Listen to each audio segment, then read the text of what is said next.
مشرانو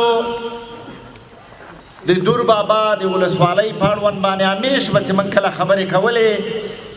موږ به دوستانو ته ویلې موږ به د ننګرهار نورو مشرانو ته ویلې چې موږ غواړو چې د دور بابا د ولسونو غوندې تاسې هم راپورته شئ او خپله خاوره په خپله وساتئ خپله منطقه په خپله وساتئ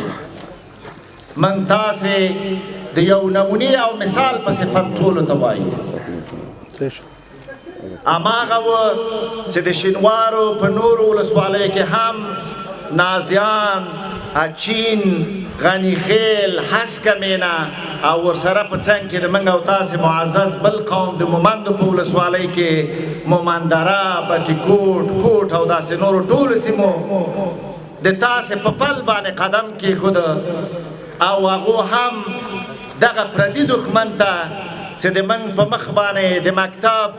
د موږ په مخ باندې د پیشرفت او د موږ په مخ باندې د پرمختللو دروازه باندې د هغو په مقابل کې ودرېدل او نن لله الحمد د شینوارو او مومندو ټوله سیمه د امن کور وګرځېده